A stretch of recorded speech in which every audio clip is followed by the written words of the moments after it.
kong marinig mismo sa bibig mo kung anong nangyari. Bakit niyo binenta yung anak ko? Gipit na gipit kasi ako noon, Rosel. Gusto ko nang mag-abroad. Paano kung kunin ko yung bata? Sir? Kumadrona ka, di ba? Umuwi ka ng probinsya. Alagaan mo si Rosel hanggang makapanganak siya. At pagkatapos nun, kumbinsihin mo siya na ibigay sa akin ang anak namin. Makasarili ka talaga, no? Inisip mo lang yung sarili mo? Hindi niyo man lang naisip? Na 3 buhay ang sisirain ninyo. 3? Oo, 3! Buhay ko, buhay ni Tyrone, buhay ni Belle! Pinaghiwalay niyo yung kambal ko! Napakahayop, napakasama niyo! Sorry, Rosel. Aminado naman kami kung gaano kabigat yung kasalanan ginawa namin sa'yo. Bakit ipinalit niyo si Tali sa anak ko? Naisip ko yun. Ako nakaisip. Iniwan kasi sa amin ni Melania yung bata. Sa pilitan. O basta Maluwa, iwan ko sa'yo ito paglabas nito. Ikaw na lang maghanap ng mag-aampon nito, 3 araw ka palang nanganganak. Aalis ka na? Tsaka di ba sinabi ko naman sa'yo, wala pa akong nahahanap na ampon ng anak mo. Malu naman, sinabi ko na sa'yo, di ba? May kailangan akong asikasuhin pa sa Maynila. Kaya kailangan ko na rin umalis. O, babayaran na lang kita. Ayoko kasing ayoko mag-alaga ng sanggol. Tsaka aalis nun si Malu papuntang abroad. Kaya naisipan kong ipagpalit na lang si Tali sa anak mo.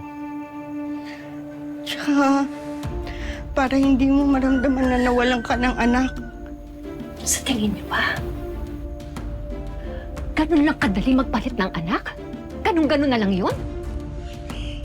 Pero Rosel, naging tahimik naman ang buhay niyo kahit papano. Oo!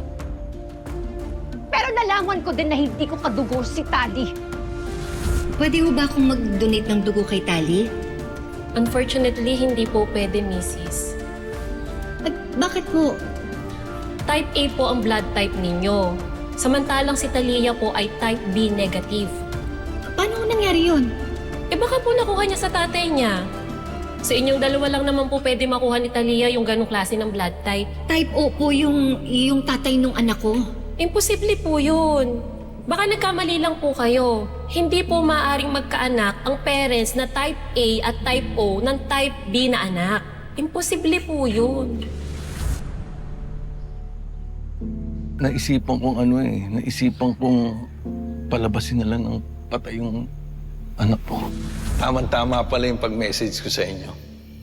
Nandito kayo ng pamilya mo.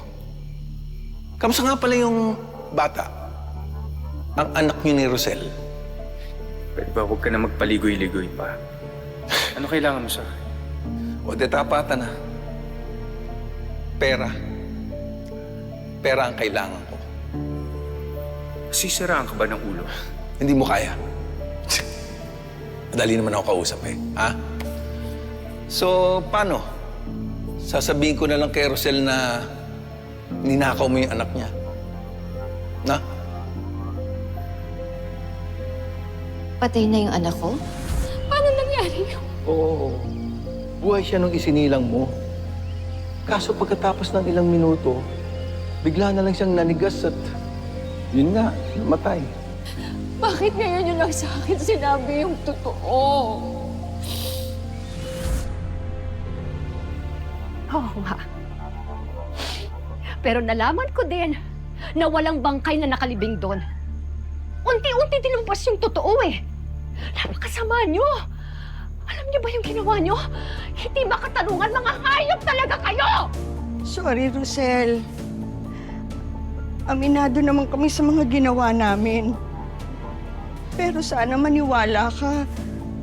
Walang araw na hindi namin pinagsisihan ang ginawa namin. Rosel, mamamatay na ako.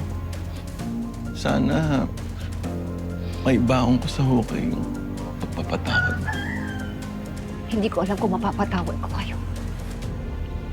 Walang kapatawaran yung ginawa niyo sa akin. Ang sakit. Hindi niyo alam kung ano yung sakit na binigay niyo sa akin. Naiintindihan namin, Rosel. Maghihintay na lang kami kung kailan mo kayang ibigay ang pagpapatawad. Pero Rosel, may kailangan ka pang malaman. Ano yun? Tungkol kina Melania at Tali.